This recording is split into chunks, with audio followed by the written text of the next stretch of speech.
नमस्कार, सत श्री अकाल, आदाब। मेरा नाम मनदीप पुनिया है और आप सुन रहे हैं पंजाबी रेडियो यूएसए। मैं एक बार फिर हाजिर हूं नए बुलेटिन के साथ और शुरुआत करते हैं आज की मुख्य खबरों से। यूक्रेन ने दावा किया है कि रूस के हवाई हमलों के कारण उनके इलेक्ट्रिसिटी डिपार्टमेंट में नुकसान पहुंचा है। वहीं रूस ने इसे जवाबी हमला बताया है और कहा है कि यूक्रेन ने ब्रिटेन और अमेरिका के हथियारों से रूस के ऊपर हमला किया था, उसी के जवाब में हमने ये कार्रवाई की है। पाकिस्तान के पूर्व प्रधानमंत्री इमरान खान की पत्नी बुशरा बीवी के खिलाफ मुकदमा दर्ज किया गया है। उनके खिलाफ 24 नवंबर को हुए आंदोलन को लेकर मुकदमा दर्ज किया गया है। इसके अलावा मानवाधिकारों पर काम करने वाली एमनेस्टी इंटरनेशनल ने कहा है कि पाकिस्तान की सरकार ने विपक्ष द्वारा किए जा रहे आंदोलन में बुरी तरह लोगों के साथ बर्ताव किया है और इसकी जांच होनी चाहिए। मुस्लिम समुदाय के धार्मिक स्थलों को हिंदू धार्मिक स्थल बताने के अनेकों मामले अब भारत से आने लगे हैं। आज राजस्थान की एक स्थानीय अदालत ने अजमेर की मोइनुद्दीन चिश्ती की दरगाह को शिव मंदिर होने की याचिका स्वीकार कर ली है। बता दें कि हिंदू सेना ने यह याचिका लगाई थी कि अजमेर दरगाह के नीचे हिंदू मंदिर है और शिव जी का मंदिर है, हिंदू पक्ष को वहां पर पूजा करने की अनुमति दी जाए। पंजाब के लुधियाना में गंदे पानी को दरिया में गिरने से रोकने के लिए 3 दिसंबर को बड़ा मोर्चा लगने जा रहा है। इसको लेकर अमित उस्मान, लखा सिधाना और उनके साथ बहुत सारे पर्यावरण कार्यकर्ता लुधियाना में जुटे। डाइंग इंडस्ट्री का कहना है कि ये सामाजिक कार्यकर्ता नहीं हैं बल्कि ब्लैकमेलर्स हैं और हम लोगों को ब्लैकमेल कर रहे हैं। वहीं सामाजिक कार्यकर्ताओं का कहना है कि बुढ़ा दरिया के अंदर बहुत सारी डाइंग इंडस्ट्री का गंदा पानी डल रहा है, हम उस गंदे पानी के खिलाफ मोर्चा लगाने जा रहे हैं। शंभू बॉर्डर और खनौरी बॉर्डर पर चल रहे किसान आंदोलन से किसान नेताओं ने यह ऐलान किया है कि अब वे पंजाब के मुख्यमंत्री भगवंत मान का भी विरोध करेंगे। उन्होंने कहा कि भगवंत मान ने पंजाब पुलिस से जगजीत सिंह डल्लेवाल को डिटेन करवा लिया और अस्पताल में नज़रबंद किए हुए है। इसको लेकर किसान नेताओं ने कहा कि पिछले 10 महीने से लड़ाई केंद्र सरकार के खिलाफ चल रही थी, लेकिन अब भगवंत मान ने किसानों के खिलाफ मोर्चा खोल दिया है, इसलिए किसान भी उनके खिलाफ मोर्चा खोलेंगे। श्री अकाल तख्त साहब के जत्थेदार ज्ञानी रघबीर सिंह ने कहा है कि श्रोमणी अकाली दल के नेता सुखबीर सिंह बादल के ऊपर फैसला 2 दिसंबर को सुनाया जाएगा। उन्होंने सभी नेताओं को अनर्गल बयानबाजी से बचने की सलाह दी है। इसके अलावा हरियाणवी सिंगर रॉकी मित्तल के गाने के कारण विवाद हो गया है। उन्होंने सुखबीर बादल के पक्ष में गाना गाया है, जिसको लेकर बहुत सारी बातें पंजाब में हो रही हैं। ये थी आज की मुख्य खबरें। अब करते हैं इन खबरों का विश्लेषण और शुरुआत करते हैं पहली खबर से। पहली खबर रूस और यूक्रेन के युद्ध से। यूक्रेन के जवाबी हमलों के तौर पर रूस ने कई सारी मिसाइलें दागी हैं, जिसके कारण यूक्रेन के इलेक्ट्रिसिटी डिपार्टमेंट में खासा नुकसान देखने को मिला है। जो पूरा इलेक्ट्रिसिटी का स्ट्रक्चर है यूक्रेन का, उसमें खासी तबाही देखने को मिली है और इसको लेकर व्लादिमीर पुतिन ने कहा है कि पिछले हफ्ते यूक्रेन ने रूस के ऊपर अमेरिका और ब्रिटेन से आए हथियारों से हमला किया था। उसी के जवाब में रूस ने यूक्रेन के ऊपर बुधवार को 90 मिसाइलें और 100 ड्रोन हमले किए हैं। उन्होंने कहा कि जो ये पूरा पूरा मामला है, ये जो यूक्रेन में राजधानी कीव है, जो यूक्रेन की राजधानी कीव, वहाँ पर जो इम्पोर्टेंट प्लेस है उनको निशाना बनाया है और 90 मिसाइलें और 100 ड्रोन वहाँ पर छोड़े गए हैं। इससे पहले यूक्रेन की वायुसेना ने कहा था कि रूस ने उनके बिजली जो स्ट्रक्चर हैं उनको निशाना बनाया है और उनको निशाना बनाते हुए हमला किया है। और इसके अलावा यूक्रेन ने यह भी दावा किया कि उन्होंने उनके जो एयर डिफेंस सिस्टम है वो चल रहा है और एयर डिफेंस सिस्टम ने बहुत सारे रूसी ड्रोनों को मार गिराया है और ये एक चीज़ कही जा रही है। इसके अलावा उन्होंने जो यूक्रेन के ऊर्जा मंत्री हैं हरमन हरसुलचुके, उन्होंने कहा कि एनर्जी सेक्टर एक बार फिर से बड़े पैमाने पर दुश्मन के हमले की चपेट में है। यानी कि जो पूरा एनर्जी सेक्टर, पूरा इलेक्ट्रिसिटी सेक्टर है, उसमें कहीं ना कहीं बड़ा नुकसान यूक्रेन को उठाना पड़ा है। और जो रूस के राष्ट्रपति हैं व्लादिमीर पुतिन, उनका साफ कहना है कि भाई पिछले सप्ताह आप जो ब्रिटेन से और अमेरिका से आपको जो हथियार मिले थे उनके जवाबी हमले में हमने सब किया है। तो जो रूस और यूक्रेन का युद्ध है उसमें लगातार कहीं ना कहीं इजाफा होता ही दिख रहा है। उसमें पिछले 4 साल से हम देख रहे हैं, तकरीबन 4 साल तो नहीं हुए हैं, मतलब 3.5 साल हो गए, पिछले 3.5 साल से हम देख रहे हैं मैं अगर सही याद करूं तो सही से याद करूं तो ये 2022 में शुरू हुआ था और 2022 से आज हम 2024 के ख़त्म होने में बैठे हैं और 3,000 दिन तो हो चुके हैं पूरे, यानी कि 1,000 दिन हो गए और अभी तक ये युद्ध चल रहा है।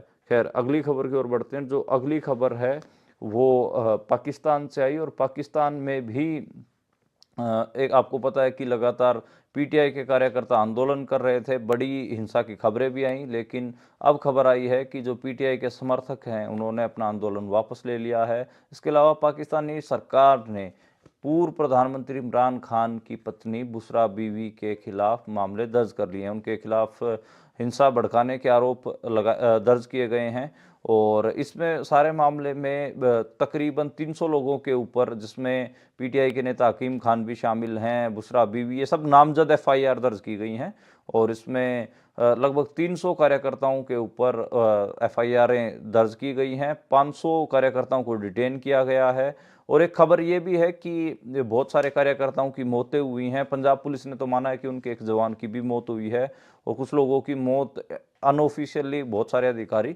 मान रहे हैं।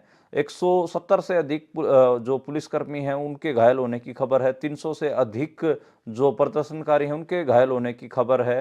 जो एमनेस्टी इंटरनेशनल है, मानवाधिकार के ऊपर काम करने वाली संस्था, उसने कहा है कि पाकिस्तान में विपक्षी दल के प्रदर्शनकारियों पर पुलिस कार्रवाई की तुरंत पारदर्शी जांच करवाई जानी चाहिए। उन्होंने कहा है कि जो हिंसा हुई है उसमें प्रदर्शनकारियों के खिलाफ बड़े मात्रा में हिंसा हुई है। इंटरनेट सेवाओं को निलंबित किया जाना, बड़े पैमाने पर लोगों को हिरासत में लिया जाना और राजनीतिक जो शांतिपूर्ण राजनीतिक प्रदर्शन की आज़ादी के प्रति असहिष्णुता दिखाना, ये 4-5 चीज़ें एमनेस्टी इंटरनेशनल के प्रेस नोट में हम सबको दिखी हैं।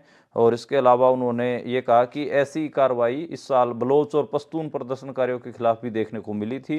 यानी कि इससे पहले हम सबको पता है कि जो बलोच और पश्तों जो लोगों ने जो आंदोलन किए थे पाकिस्तान में, उनके साथ भी जो पीटीआई के कार्यकर्ताओं ने आंदोलन किया वैसा ही सलूक हुआ था और ये बात एमनेस्टी इंटरनेशनल में भी लिखी गई है। अभी तक जो कितने प्रदर्शनकारियों की मौत हुई है, पाकिस्तानी गवर्नमेंट ऑफिशियल डाटा नहीं दे रही है, बल्कि कहीं कहीं से ही खबरें आ रही हैं। कोई 10 लोगों की मौत होने की खबर कह रहा है, कोई 20 से ज़्यादा कार्यकर्ताओं की मौत होने की खबर कह रहा है, लेकिन अभी तक ऑफिशियल पाकिस्तान गवर्नमेंट इसको लेके कोई क्लैरिफिकेशन दे नहीं रहा है। पाकिस्तान की बात करें तो पाकिस्तान से जुड़ा एक और विवाद आपको बता देते हैं। पाकिस्तान में इस साल बीसीसीआई जो आईसीसी की चैंपियंस ट्रॉफी है वो होने जा रही है और इसको लेकर बीसीसीआई यानी कि भारत का जो क्रिकेट कंट्रोल बोर्ड है उसने वहां पर खेलने से मना कर दिया है।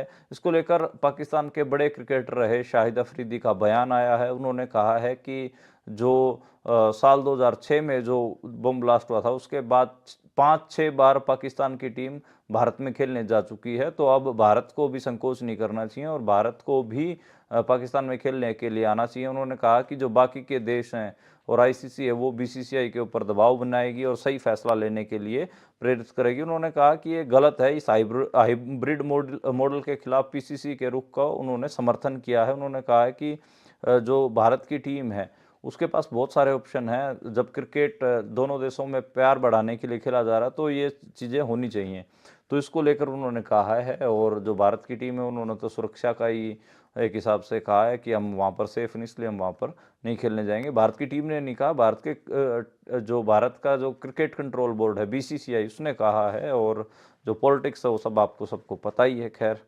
अगली खबर की ओर बढ़ते हैं और अगली खबर महाराष्ट्र से आई और महाराष्ट्र में सरकार बनाने को लेकर अमित शाह के घर पर आज शाम को बैठक हुई है जिसमें अजीत पवार, एकनाथ शिंदे और देवेंद्र फडणवीस शामिल रहे हैं।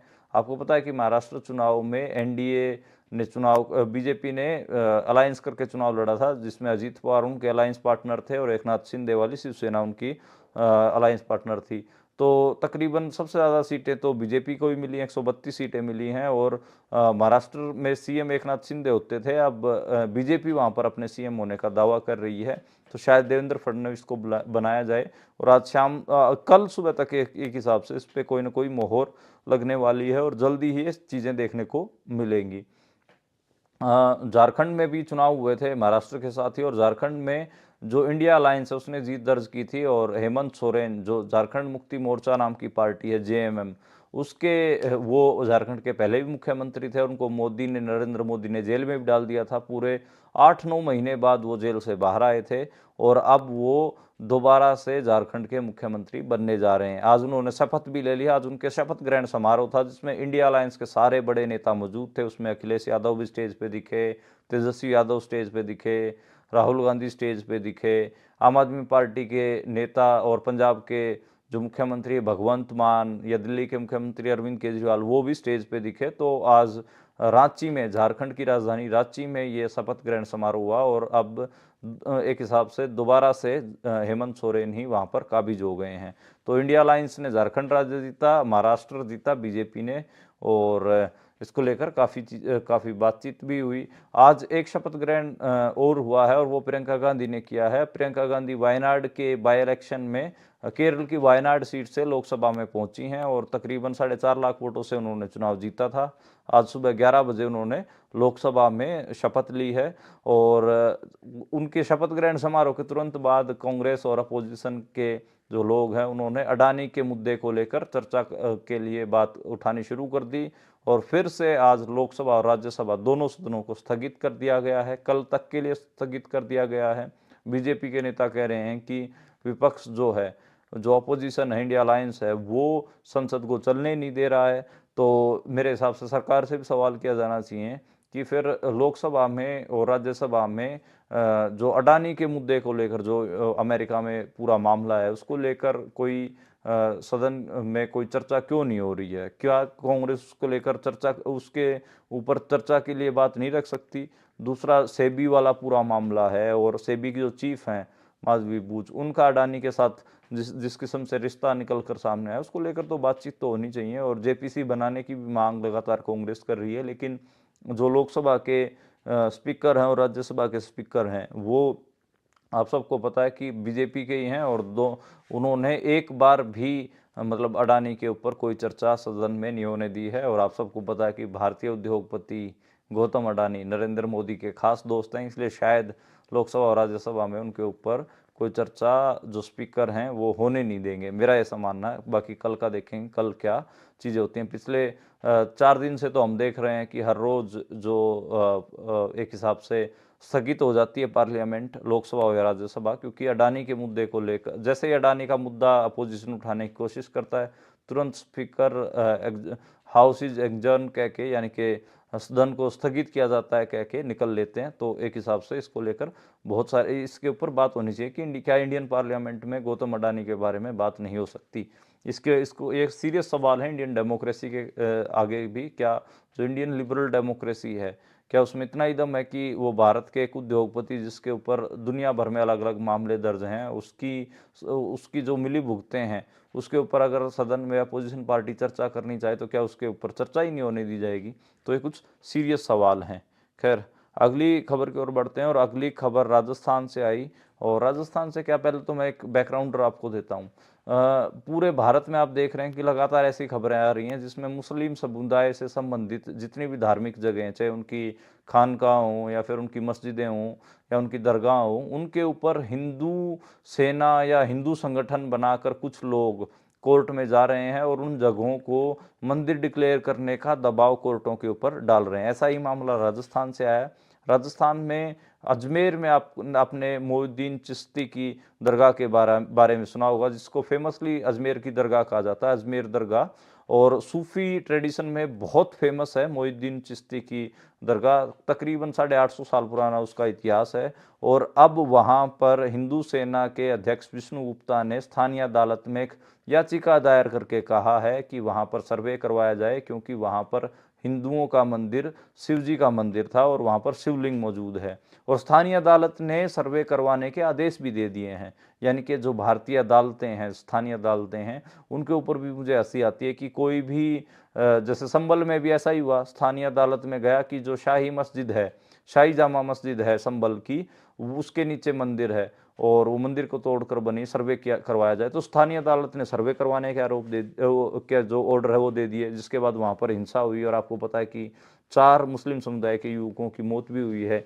सेम अजमेर में हुआ है, वहाँ पर एक कोई ऐरा गैरा नत्थू खैरा कोर्ट में जाकर खड़ा हो गया, बोला जी जो ये दरगाह है इसके नीचे मंदिर है और हमें पूजा करने की इजाज़त दी जाए। यानी कि जो अल्पसंख्यक समुदाय के लोग हैं, कम गिनती के जो लोग हैं, उनके धार्मिक स्थल अब सुरक्षित नहीं हैं। जबकि भारत में तो कानून भी है, साल 1991 में बना हुआ कानून, जिसमें ये कहा गया है कि 1947 के बाद जो भी भारत में पूजा स्थल हैं, चाहे हिंदुओं के हों, मुसलमानों के हों, सिखों के हों, क्रिश्चियनों के हों, उनकी यथास्थिति बरकरार रहेगी, यानी कि उनको तोड़ा नहीं जाएगा। और ये जो कानून भारत के जो इंडियन कॉन्स्टिट्यूशन में जो ये बनाया गया और जो ये कानून बना था, ये भारत की पार्लियामेंट में बना था जब बाबरी मस्जिद को ढहा दिया था हिंदू संगठनों ने। तो एक हिसाब से मेरे मेरे हिसाब से तो जब कानून भारत के मौजूद है और इंडियन कॉन्स्टिट्यूशन में लिखा गया है, और जो जितने भी रिलीजियस साइट्स हैं उनके 1947 के बाद के स्टेटस को अगर ऐसे के ऐसे रहने की बात जब लिखी गई है, तब क्यों बार बार अदालतें ऐसी पिटीशंस को एक्सेप्ट कर रही हैं और सर्वे करवाने के एक हिसाब से फैसले दे रही हैं? क्योंकि वहाँ पे आप सबको पता है कि जब ऐसे फैसले स्थानीय अदालतें देती हैं तो लोगों को लगता है कि हाँ, सच में ही मंदिर रहा होगा, और उस उनके जो एक हिसाब से वो एक खराब आर्गूमेंट, गलत आर्गूमेंट होता है, उसको भी वजन मिलता है, अखबारों में उसकी कवरेज होती है। आम लोगों में इतनी समर्था नहीं होती कि वो सच क्या है, झूठ क्या है, और जो नैरेटिव उसमें मतलब गड़बड़ झमेला क्या है, उसको नहीं वो अलग कर पाते, और इस हिंदुत्व की राजनीति के वो भेंट चढ़ते हैं। तो यानी कि बीजेपी और आरएसएस की जो हिंदुत्व की राजनीति है, उसने अब एक नया रास्ता खोज लिया है। उसमें यही है कि जो मुस्लिम समुदाय के धार्मिक स्थल हैं उनको हिंदू करार दो, और उसके इर्द गिर्द हिंदुओं की लामबंदी करो, और उनको उस जो माइनॉरिटी की जो जगह, धार्मिक जगह है, उसको तोड़ने के लिए प्रेरित करो। और उसके बाद कहीं ना कहीं ये सारा एक हिसाब से जो हिंदुत्व की राजनीति है, उसके इर्द गिर्द जो पोलराइजेशन की पूरी राजनीति है, उसके इर्द गिर्द एक मॉडल ढूंढ लिया है बीजेपी ने, मुझे तो लगता है, और इसको खारिज भी किया जाना चाहिए। जितने भी मेरे श्रोता हैं या फिर देखने वाले हैं, उनसे अपील है कि जो ये माइनॉरिटीज़ के साथ जो हो रहा है, इसके ऊपर आप लोगों को भी थोड़ा सीरियसली सोचना चाहिए, और कहीं ना कहीं ऐसी जो राजनीति है जो पोलराइजेशन को आगे लेकर जाती है, उसको डिफीट करना चाहिए। खैर, अगली खबर की ओर बढ़ते हैं, और जो अगली खबर है वो लुधियाना से आई, और लुधियाना में 3 दिसंबर से एक मोर्चा लगने जा रहा है, जो कि गंदे पानी के खिलाफ मोर्चा है। और उसमें जो लखा सिधाना हैं, फिल्म डायरेक्टर अमितोज मान हैं, या वहाँ के जो और भी समाज सेवी हैं, या फिर पंजाब के एनवायरमेंटलिस्ट हैं, पर्यावरणविद, वो सब बुड्ढा दरिया में जो केमिकल का जो पानी गिर रहा है उसको रोकने के लिए वहाँ पर बांध लगाने जा रहे हैं। और इसको लेकर जो लुधियाना की डाइंग इंडस्ट्री है, वो इन समाज सेवियों के खिलाफ खड़ी हो गई है, या फिर सो कॉल्ड आंदोलनकारियों के खिलाफ खड़ी हो गई है। उनका कहना है कि ये लोग सामाजिक कार्यकर्ता नहीं बल्कि ब्लैकमेलर हैं, और हम लोगों को ब्लैकमेल कर रहे हैं।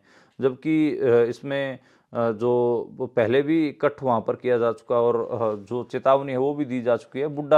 जो बुड्ढा दरिया है, उसमें कहीं ना कहीं बहुत सारा पोल्यूशन लुधियाना की इंडस्ट्री से आता है, और इंडस्ट्री एक हिसाब से खराब ही तरीके से परफॉर्म कर रही है। तो इसको लेकर अब बेशक से उनको ब्लैकमेलर कहते रहे, लेकिन जेन्युइन इशू तो जेन्युइन है। और मेरे को लगता है कि कम से कम 10,000 लोगों की भीड़ लुधियाना में उस दिन आपको ज़रूर देखने को मिलेगी, और लोग काफ़ी इकट्ठा होंगे। और ये कॉल पहले भी आ चुकी है, और इसमें पहले भी लोग वहाँ पर मार्च कर चुके हैं। अगली खबर की ओर बढ़ते हैं, और अगली खबर शंभू बॉर्डर और खनौरी बॉर्डर से आई।